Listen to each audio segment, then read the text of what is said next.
I'm taking you on my 5th solo adventure. And trust me when I say this one is something special. We're heading to the stunning paradise of Caramuan, Camarines Sur, a place that's been on my bucket list for way too long, known as the secret paradise of the Pacific. Caramuan is home to hidden coves, dramatic limestone cliffs, powdery white sand beaches, and crystal clear waters that will literally take your breath away. It's a great Friday, and we're officially on the road, heading to the breathtaking municipality of Caramuan. Coming from Dait, Camarines Norte, it's about a 4 to 5 hour ride through winding roads and scenic views. And if you're coming all the way from Manila, be ready for an epic 10-hour journey. Long, yes, but also worth it. Like in all my past solo trips, I was ready to explore, reflect, and soak in the peace of being on my own. But what I didn't know was that this trip would change everything.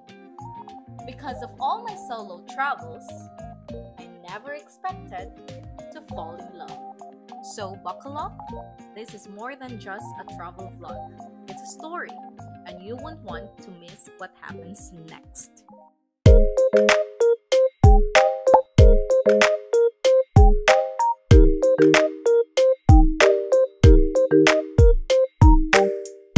Hello everyone! Finally, we are here at Caramuan. Ito po yung first stop natin. Wow! Yes, of course! Di po mawawala yung pasimbahan, no? As what I have said po sa mga vlog po natin, na I do love visiting churches. So happy kasi nakapunta po tayo dito sa church nila. So base po sa impormasyon na nakalap natin ay 400 plus years na po ang simbahan na ito. Oldest churches po dito sa Caramuan. Ay, ang ganda.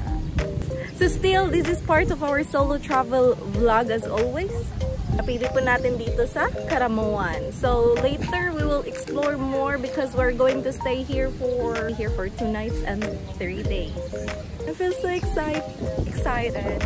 And still, ano po to? Package tour. So may mga kasama po tayo. Ako lang po yung solo. Lahat sila ay parang grupo-grupo baga. But anyway, I know we can meet some friends here. So laban lang. At this point, papasukin po natin yung simbahan to give honor and to ask guidance for the success of this travel.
Rocky. Ito po yung unang stop po natin. Maganda po siya. Very rocky. Parang ice cream. Rocky Road. Charot.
Kat ka na doon!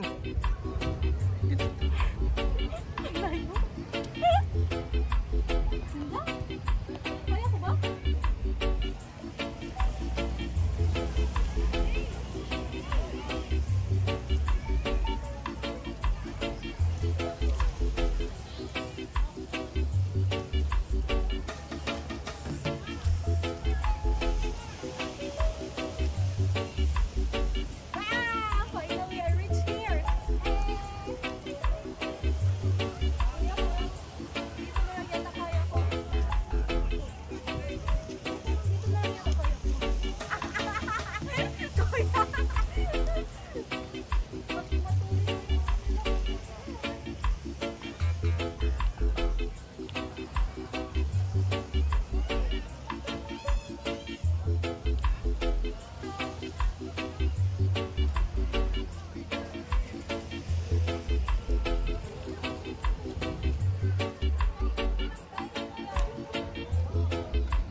God really knows what He's doing.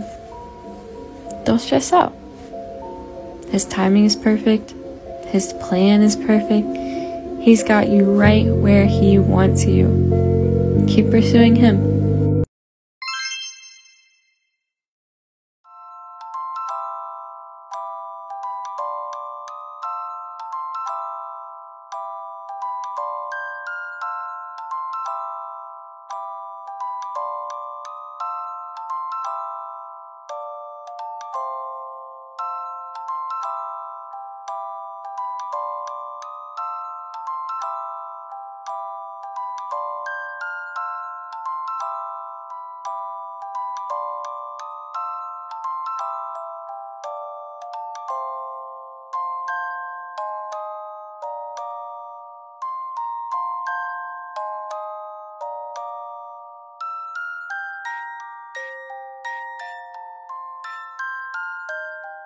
Ito po yung second destination natin sa island hopping sa araw na ito. And as you can see,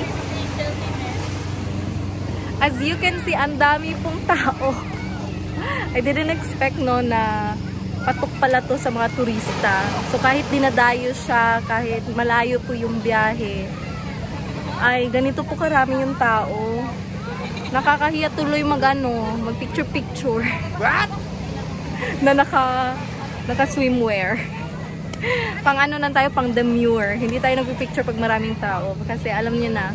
Pero buti na lang, may na-meet po tayong mga kaibigan. Ito po yung isa sa mga advantages pag nagta-travel po kayo by yourself.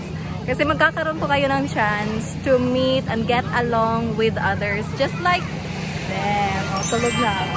Teachers po sila.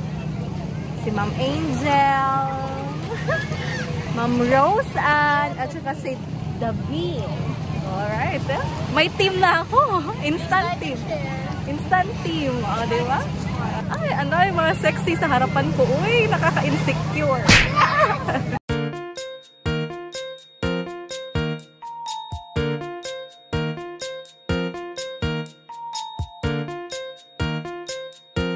Wow! Jellyfish! Pwede hawakan? Huh?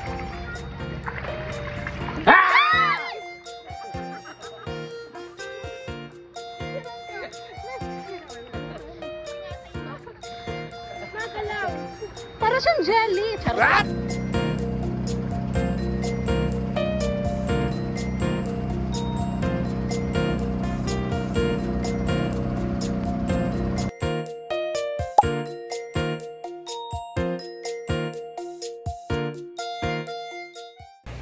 Hi everyone! Today is our second day here dito sa Karamuan Island. Yes, today is Saturday, May 10. Oh, time flies. Yes, and today po ay whole day po tayong mag-a-island hopping. So let's see kung ano pong mangyayari. And this is our outfit for today. Wow! Charot lang. I-boost na natin lahat ng confidence dito, no? Kasi minsan lang yung summer. After a few months, uulan na, wet season na. So ayun, hindi na tayo makakapagdagat. But anyway, last night, yesterday, it was a fun. Pero dahil nga kulang tayo sa tulog, ay talagang nagiging ano po tayo, no? Nagiging mahina at the same time. So today, nakapag-energize na po tayo. Nakapag-relax na. So later, we will explore and enjoy our moments here dito sa Karamuan. Dahil nga tomorrow, we need to go back home. Yes, we are currently staying pa sa Daet. So, I will make sure na we will also explore Camarines Norte. So, enjoy everyone. I don't know pa kung saan yung anong mga destinations namin kasi ito ay tour package. It means hindi pa akong gumagawa ng mga plano kung saan tayo pupunta kasi nakaset na po ang lahat. But yeah, thank God the weather is good. Dito po ang area na ito, as you can see at my back. Yan. Dito po yung bangka area kung saan dito ka sasakay patungo sa mga islands here. Yan, mga islands. And dito, yung buhangin nila ay kulay brown. But doon na po sa kabila, white sand na po siya. So, yung Karamuan, isa po siya munisipalidad dito sa Camarines Sur. Yes, umabot na tayo ng Camarines Sur. At sikat po talaga siya dahil nga, kung alam niyo po yung Survivor Philippines or yung Survivor TV shows, dito po nagaganap yon. And napag-alaman ko din po na yung Survivor France ay kasalukuyang nagsushoot dito. So see, parang po siyang Palawan. Hindi pa po ako nakapunta ng Palawan but it seems really like that. No, ang ganda niya sa personal. Hindi talaga na-justify ng phone natin yung mga views na pinupuntahan po natin. But anyway, I do hope na yung mga solo vlogs po natin ay makapag-inganyo naman po sa inyo na give it a try. And later I will share paano ako pumunta dito, ano yung agency na inano natin, yung package tour.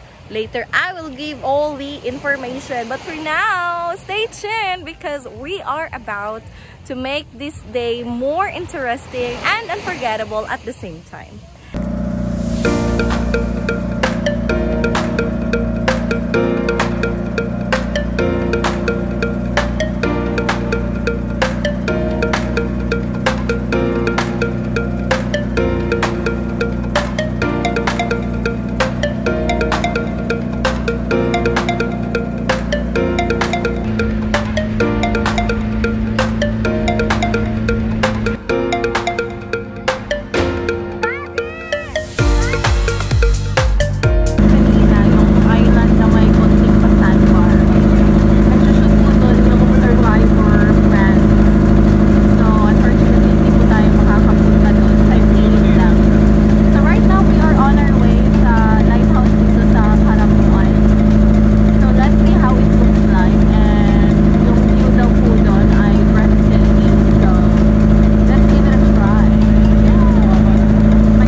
sabi po nila, ito po yung pinaka last na island sa munisipalidad na ito. And as you can see, look at the view. Yes! So for today, ito po yung unang stop natin, yung Pa-Lighthouse. Pupuntahan natin yon, and it takes like 10 to 15 minutes on foot. Depende po yun sa walking pace po natin. So, I feel so excited. And yes, I will show you guys. Yeah! May kasama po tayo. Sila po yung magiging tour guide po natin. Magiging kaibigan na din at the same time. So, ale, kasama po natin sila. Sino yung mga kasama ko ito? Siya po yung pinaka-bata. Napakaano nila, madiskarte sa buhay.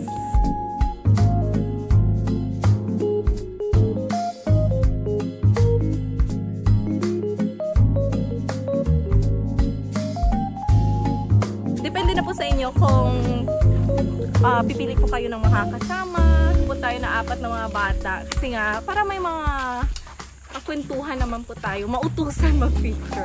Yan po yun. Bukod sa sila po yung tour guide, sila din po yung mag-picture sa atin later.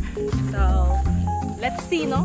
Kung gaano ba sila kaganda kumuha ng mga pictures.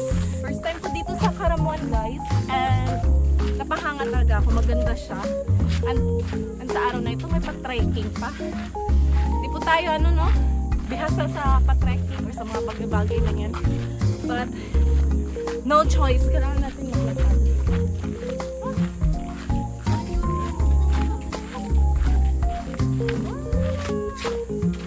Hindi siya mainit. Nakapagod pala. Okay, balas tayo, ha? Patulak, no? What? Try natin silang tutulak. Ano purpose ng tour guide natin, di ba? Itulak. Ano ba salita dito? Bicol. So, turuan niyo ako mag-Bicol. Ayoko magpayong. Charot lang. Turuan niyo ako mag-Bicol.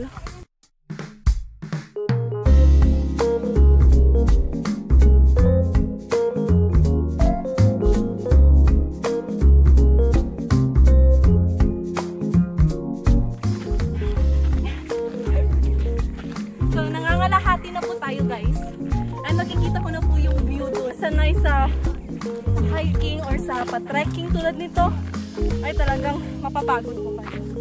Pero okay na yan, mas mainam na po ito kaysa maghahabol po kayo sa taong hindi ka naman gusto. Diretso pa daw. Ay, diretso pa? Stopping point. Uy, ang ganda! Ang ganda niya! Pwede! Dito pa lang, nasa gitna ka pa lang, nakikita niyo na po yung ano, tunay na ganda ni Caramuan. Tama ba yung pronunciation ko? Caramuan or Caramuan? Caramuan. Caramuan, yes. Nakakapagod. Charot lang. Uwi talaga.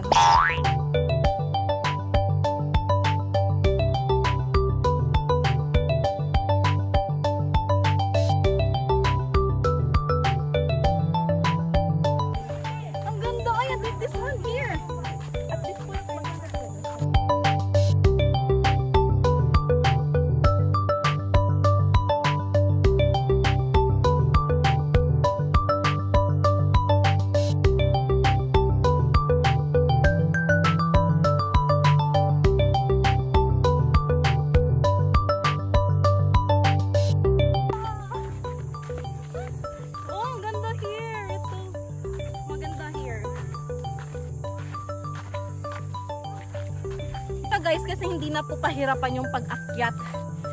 Ginawa na po nilang semento. Kasi imagine, pag lupa lang po ito, ay talagang may slide to po. Malapit na tayo? Malapit na po. Alright. So, kakapagod.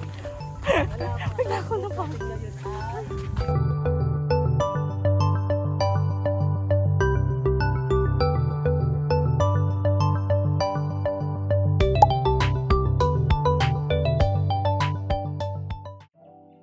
I don't know how many times I've survived without telling anyone. I don't know how many times I've made it this far. How many times I've gotten up in the morning and how many times I smiled at the world while telling them I'm okay. But all I can say is that I'm very proud of myself for surviving the days that I thought I couldn't, and for making it this far in life. And I hope you too could be proud of yourself. Saksi ang mga bituin sa langit kung paano mo napangiti ang pusong puno ng galit.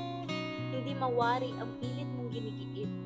Isang dalagang magayon, bakit piniling mag-isa sa islang marikit? Nagdadalawang isip man na papasukin ka, natatakot sa darating na sakuna. Baka ikay katulad nila na mangiiwan bigla. Ninanais man ng isipan na talikuran ka, pero puso'y desididong hahawakan at aalagaan ka. Kaya't sa pagkakataong ito'y sana'y mabatid mo, hindi na mapigilan ang mapaibig sa'yo.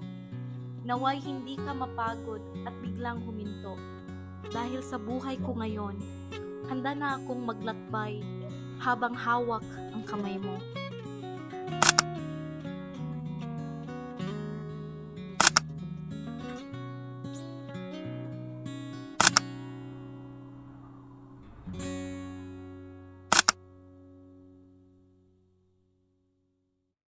Feeling pag dito nakatira sa Karamuan, anong feeling? Nagpa-vlog pala siya. Ha? Malungkot daw! Sabi na malungkot. Ha? Masaya. Masaya. Malungkot yung mukha. Ano daw? Masaya. Masaya? Ba't masaya? Ba't masaya dito? Kasi Dinarayo ng mga turista. oo nga, tama nga naman. Dinadagsa na ito ng mga turista, di ba? So, ibig sabihin, sikat na yung lugar na ito. Right? Tapos yung mga bata natutulungan po. Yes. Laking tulong yung turista sa nila, sa komunidad nila. Lalo na sa ganito, sa pagtutour guide, ay kumikita sila kahit papano. Right? Ilang taon ka nang nagtutour guide?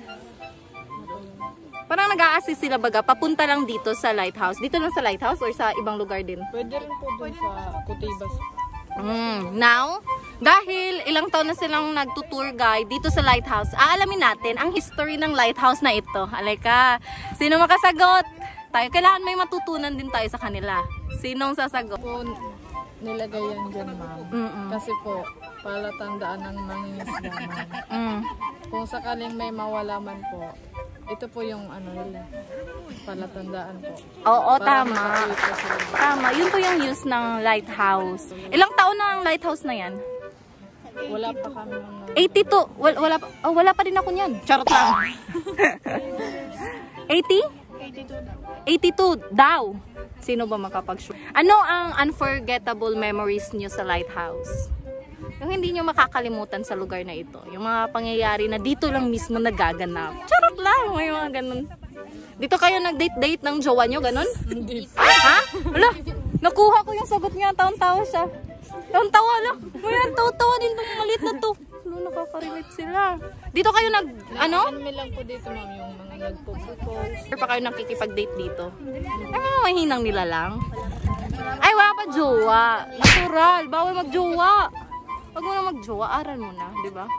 Ikaw, Shane. Si Shane kasi yung Ito si Shane. Alam ko to ay. May jowa na si Shane? Jowa yun or asawa? Jowa. Jowa lang. So, wag mong sabihin, never kayong nagdi-date dito. Yung totoo, Shane. Hindi naman ba? Sa baba lang. Sa baba na? What? If you do want to visit this island sa Karamuan, do not hesitate to pick these kids. Kids pa ba yun? Kids ka pa? Oo nga. Do not hesitate to choose them kasi nga pagkwentuhan at malaman yung buhay-buhay nila. Nag-enjoy kayo? Kinakausap pa kayo ng mga ng mga guests din niyo? Yes. So diba, ito mga mukhang to ang wag niyong kalimutan. Oh, yan, mga mukhang yan. Charot lang.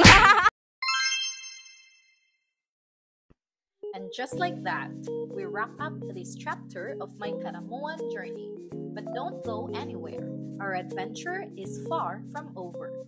From hopping across secluded islands, diving into turquoise waters, hiking through lush, untouched trails, to watching the sunset Behind dramatic limestone cliffs, Karamuan didn't just show me its beauty, it made me feel something. This place isn't just a destination, it is an experience, a vibe, a memory in the making. And yes, as wild as it sounds, somewhere between the waves and the wanderlust, Karamuan captured my heart in more ways than one. So stay tuned because in the next vlog, I'll be sharing that unexpected, beautiful twist in the story. But that's not all. Before heading home, I made a surprise side trip to Daraga Albay. And guess what? For the very first time in my life, I laid eyes on the majestic Mount Mayon.